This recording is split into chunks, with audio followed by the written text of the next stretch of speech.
everyone, and welcome to another edition of MacMania. This is episode 53 for the 9th of December 2012. We're getting closer to Christmas, and of course the Christmas episode, which is just 2 weeks away. This time, in 2 weeks, we'll be doing our Christmas show, hopefully, unless things go wrong. But let's hope that doesn't happen. Joining me today is only one person, that's Elliot Lyons from the Legend Elliot 94 show. Great to have you here, Elliot.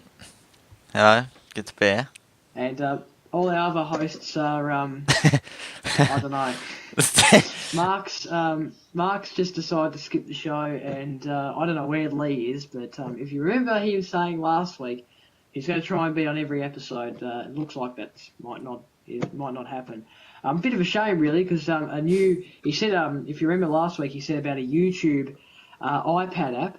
Well, surprisingly, Google actually basically brought out an iPad YouTube app this week. I managed to get it updated. When it came up as an update, it said iPad version. They also updated it for iPod Touch and iPhone 5, so you now get that upscale. So maybe next week we might be able to get Lee's opinion on that. But the first story I've been able to pull up is about a Bluetooth keyboard. Basically, this is from iMore.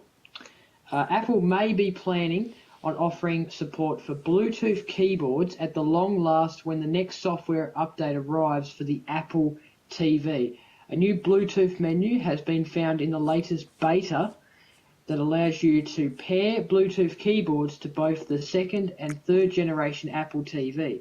The news comes from 9005 Mac, who have been poking around in the beta. What would you want to do with a wireless keyboard on an Apple TV? I have no idea. I thought it's not even a computer, is it? Really? I mean, not really. No, it's really just I suppose unless they bring an update out for the actual TV, which allows you to actually search stuff or something. Maybe they'll do an on demand. They'll do something on demand or something. I don't know. Could do, yeah. Basically, there's another paragraph here. It says, once connected, you can use a wireless keyboard to completely control the Apple TV without using the included remote. The arrow keys function for navigation. The return key is the play and pause, and the escape key maps the escape key maps to the menu or up one level functionality. More importantly, searching for content becomes 1,000 times easier when you enter search terms with a hard keyboard. So I guess that's okay, but then that kind of there's obviously been rumours about the actual TV and about Siri or a Siri-based kind of thing coming into the Apple TV. So if this is going to happen with the Bluetooth keyboard being in the Apple TV, you would think they wouldn't put a Siri-based thing in the Apple TV. No, I think it sounds a bit pointless, to be honest. I mean, why? Well, yeah. You would never use the remote again? What's the, you know? I don't know. I can see, obviously, search. TV, but search is a lot easier, because you can just type it in. Yeah, that's definitely I mean, apart from that, surely they could have come up with something that plugged in the remote for that. Like, on the say the PS3 controller, you can plug in a keyboard at the bottom, a mini one. So, like... Yeah. You know. Yeah. But... Yeah. It seems a bit interesting, and it seems to be interesting. I've never used an Apple TV, but I've seen the remote. It is a pretty small remote, but these days you can get I think it's an iRemote. I think for the iPod and the iPhone, there might even be an iPad version where you can connect it to your Apple TV and use your iPhone or your iPad or your iPod as the remote for your Apple TV. So that's another way of using it. I just saw the remote app actually on the App Store. Oh, yeah. It's on here. Hang on. There we go. The Apple remote. So I mean that's the app. You can control your stuff on that. Yeah. It pretty much, and I do agree with you. It does seem a bit pointless because it just seems like a remote, but with a keyboard, like a keyboard remote, like. It seems weird, and you would think it would have to be kind of like Apple's, if you were to get this, or no, there would be any keyboard out there, and you probably would be able to use Apple's iMac keyboard as well. So that's an interesting one. There's more here. It says offering this type of Bluetooth support could open the door for third-party manufacturers to start offering their own remote controls for Apple TV. So that's another open to it, is that manufacturers will start offering a remote for the Apple thing, TV. isn't it? Would Apple want that though? Because obviously they're unique, and they don't really want other people to copy it. Because obviously it's all patented, and it'd be a bit funny, wouldn't it? It would, yeah. Yeah, and basically some more here. It says we could start to see some innovation like we already do from the likes of Logitech and other remote controller manufacturers. Of course, think of the way that Apple could use an additional Bluetooth functionality, a remote control with a built-in. So this is when I was talking about Siri. It says a built-in microphone for the Siri-controlled Apple TV, maybe. Adding this type of Bluetooth support for Apple makes a lot of sense, and it definitely makes a lot of sense. You think Apple normally make it a lot easier when it's hands off. Like, that's why they've added Siri to iPod, iPhone, and all that. But then, so why would they just has the Apple TV got a microphone? Not that I know of, no. So how's Siri gonna work? Is it gonna be on the remote? Is the microphone gonna be on the? Well, I guess when they update the box and see and get a Siri, but there's definitely not a microphone. I know that for a fact. But you would think that they'll bring out maybe a whole new box, maybe even and maybe this is an idea. And I don't know. I'm not really sure. I'm not really sure about the components on the Apple TV. There might not be many, but I'm not sure if there's a microphone. There wouldn't be a USB or anything that would connect so you can connect a microphone, would there? And then that could use for Siri. Unless they come up with a completely new TV where it's all built in, like the iMac or something. Yeah. That could be interesting. Yeah. Well, that's a very interesting and that's a very interesting story. Could we see a Bluetooth functionality for Apple TV? It doesn't say a year or anything this could be, but apparently it's in the beta. So, we could see it when the next software update, assuming that this is not going to be in a whole new box, they're just going to keep updating and it'll be in the next Apple TV update.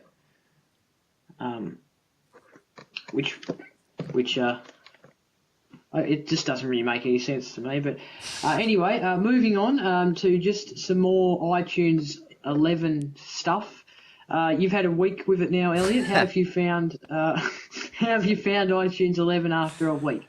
Oh man, I mean, it just gets worse, doesn't it? I mean, iTunes updated and then YouTube updated. What's going on? Did YouTube? I haven't checked the new YouTube. But had an update. I'll have to check it in a minute. This week, I've just been trying to figure out how to use all this new stuff. I've just been like, oh my god.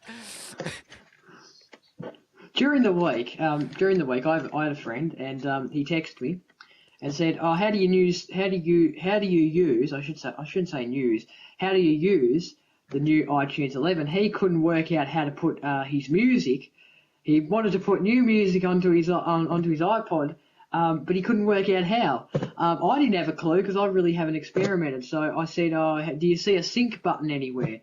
He couldn't find a sync button. They've removed the sync button completely. Yeah. What they've done I went on. That when you plug something in, it's a little tab at the top. It's its own tab now. Yeah, that's right. I found out. Yeah, I went to my computer. I couldn't really help him very much, so I went to my computer and turned my old computer on, and yes, it worked. And got iTunes open. It was a bit laggy, but anyway. But then I did this. I plugged because I don't plug my iOS devices into iTunes. I definitely didn't want to do it with my new one, so I just did it with my old third generation. And it come up. I saw that it come up with the iPod button. I pressed that. And then I realised that was the sync button. So then I told him what to do, and it worked for him. So that's good. And then he was able to get the music. And then a couple of days later, I met up with him, and he was happy because he was listening to the music that he put on. But it just shows how, I guess, hard. Like, you wouldn't think that anyone would guess that iPod button would be the sync button.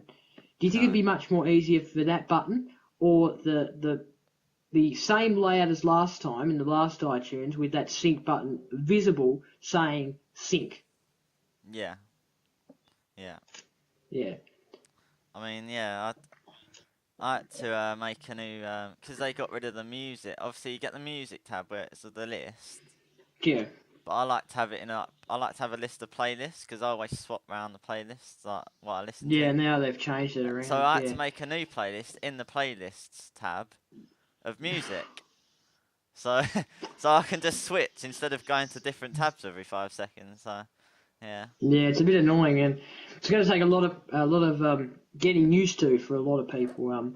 I've Yeah. heard a couple of stories, but yeah, my friend was having so much trouble, and he just couldn't get it, and I didn't really have a clue. I only had a brief look at it before MacMania last Sunday, so I managed to jump on and help him. And there is a couple of features I do like. There's one, I think it's called Next or something like that, or Next Play or something like that, where you can put a song and it will play next Yeah. without you having to press it. That's That's kind of a alright. cool Yeah. thing. Just a few things that are good, but there's obviously going to be those bad sides. It's going to be for every software that things are not going to be perfect. So, but you know, we might see a bit more good reviews over when people start getting used to it, and hopefully Apple doesn't bring out another iTunes that is totally different, because then people have to get used to it again and get used to the new one, which would be kind of bad. So, anyway. And by the way, talking about iTunes, it's actually going to turn 12 years old in January 2013. So basically, that new version is celebrating its 12th birthday. So that's kind of cool. All right, so okay, I think that's it for the news. There's not really much going around, but that's going to be it for. Do you have any news, by the way, Elliot? Just before I go. No. No. All right. Well, just to say, guys, this is actually going to be our last. That's it for the news for 2012. Because next week we've got our prediction show, and then after that is our Christmas edition. We probably unless there's a really important news story, we probably won't discuss any news next week. So yeah, I doubt it, unless it's something like Apple campus is burnt down or something like that. Oh yeah. Oh god. Or they bring out they bring out a new device. I don't know, a new iPod Shuffle or something like that, a new iPod Classic, something like that. I saw a review the other day, by the way, about the Classic. It actually still is kind of useful, which is all right. Okay, all right. Do you have an app of the week for this week, Elliot? I don't, but I'm gonna try and look. Yeah, it's a Christmas one. It is a Christmas one. It's called Xmas Booth. It's free, and well, basically, you can choose a photo. You can take a photo. I've just mucked it up because I just disallowed it to view my photos. But basically, you take a photo, put it on. You can make yourself into Santa and Elf and all that. So it's one of those funny, sharey photo things that you put on Facebook. Yeah. So I'm gonna try and show you it, but it's all gone wrong. So Oh, okay, that's all right. Is it free from the App Store for people to download? Yeah. Yeah. Cool. So what's that name again? Xmas Booth. Okie dokie. All right. Well, I might as well go for a Christmas app as well. I was going to go for something else, but I will. I'm not sure if we'll do the app of the week next week. By the way, I think we will. We might. But we will do an app of the week on our Christmas edition. But I'll do a Christmas. I was going to leave this app for a Christmas show, but I'll do it now. It doesn't really matter. It's called. It's not. It's just a fun kind of. And I don't know. My parents were kind of clueless when I showed them this, but it's called Fake Santa. Well, I think that's what it's called. It might be called Fake Santa Call. But anyway, Fake Santa. Basically, when you open it, you're presented with an ad, and then you are presented with a message saying, "Thank you for using fake calls." It's called Fake Calls from Santa. To encourage good behaviour, show your children Santa is calling your phone. Then they will surely do what it takes to be on Santa's nice list. To put yourself on Santa's nice list, click the ad above. So basically what you do is you click the start button right here. And then look at that. It's like he's calling you. So there's what it probably looked like on an actual call when someone called. So nice. So yeah, that's what you do on that app. Nice. So the thing I don't like about this, and oh no, actually it doesn't matter. You press the answer button, and then you're on. You can give it to your children. They'll say hello, and no one will reply. It's just basically a thing to cover your iPod. Hopefully they don't go to say hello, because then they will probably then, I don't know. But anyway, but then you just say goodbye, and there you go. So it's a pretty good app. It's pretty good for the children. I did this to my parents. They didn't have a clue what was going on. They're just like, oh. So it's a good app. It's good for I guess pranking children. I guess if you want to trick them, and it's good for parents that their kids might be naughty, being very naughty.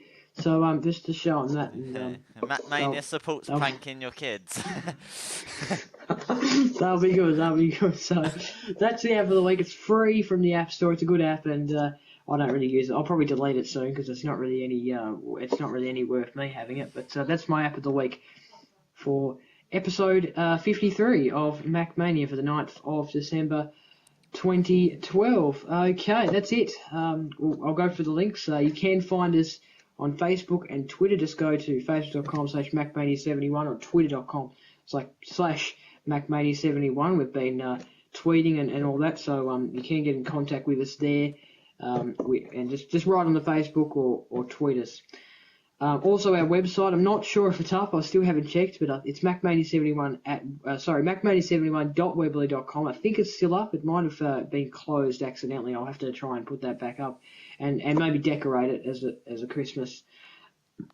And then we have our YouTube channel, youtube.com/MacMania71, and also our email address is MacMania71@gmail.com. Elliot, do you want to go through your links and where people can find you? Yes, right. So you got youtube.com/Legend894, twitter.com/Legend894, facebook.com/Legend894 Productions, the website Legend894productions.webs.com. All the links on the YouTube, so if you just go to the YouTube Legend894, they'll all be on the side. And there's an email as well, but it's on there, so you can probably guess what that is. On the side? What do you mean? Well, it's in the links as well in the videos, so. Oh yeah. Right. Yeah. Okay. Well, cool. it's all moved round from the new YouTube layout. It always used to be on the sides, then they moved at the bottom. Yeah, it's on. Yeah, that's what I was gonna say. Yeah. Okay. All right. Mine. Twitter is @BevOB5. Twitter.com/BevOB5. Twitter.com/BevTV1. YouTube.com/BevTV main channel, Bevis Productions, BevTV2, and Facebook.com/BevTV. Great to have you here, Elliot. And just a reminder, guys, that next week, stay tuned on the YouTube channel because we have our predictions episode. Everything that we think will happen in our own opinions, what will happen next year. And we'll put to the test, and then next year we'll do a episode where a predictions review, where we'll then see if we got everything right or things right. So it'll be good. Hopefully Lee can join us for that. Mark should be able to join us, and Elliot will be there as well as myself to predict what will happen next year. And I don't know, it's going to be interesting to see what will happen next year. Could be a new iPhone. We should see the normal iOS devices. We could even see a Mac Pro. That's something that people would like to see. And then after that, on the 23rd, live at 10 o'clock in the morning for UK time and 9 o'clock PM Australian Eastern Time is our Christmas edition. It'll be live on youtube.com/MacMania71. I'll set that. I might be able to set that. Are we able to set that as an event, or is that only for partnerships? I'm not sure. Because this is a Google Hangout, so yeah, this is probably different. It's different to probably doing it actually live. So we're basically doing so. That would be good. I just also want to say, if you have a Christmas, I want to put together a carol playlist for us to play in the show. Hopefully, it won't be copyrighted. Are they?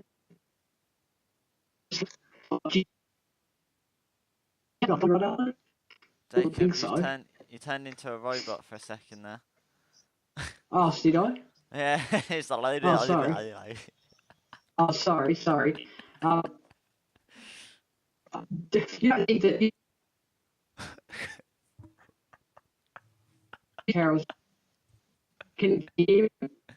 Yeah, it's really, really cracking up. Oh, okay. We're back to normal. Oh, Okay. You don't think that Christmas carols will be copyright, will you? no, I don't think so. No, I wouldn't think so. Jingle bells and all that, deck the halls. But if you have a Christmas carol, we were just going to play them in between because we're going to kind of have breaks. So, give us a. I've put together a couple. We're gonna have an opener. So tweet us or Facebook us your favourite Christmas carol, and we'll see what we can do. We're getting it mostly off of YouTube, so hopefully not copyright or anything. Hopefully they're not, or otherwise we'll have to put down the Christmas edition. Anyway, all right. Thank you very much, Mark, for joining Elliot tonight for another edition of MacMania. Remember, prediction show next week, then the Christmas edition of MacMania. Then the best bits. I forgot to mention that as well. But until next week, bye for now. Bye.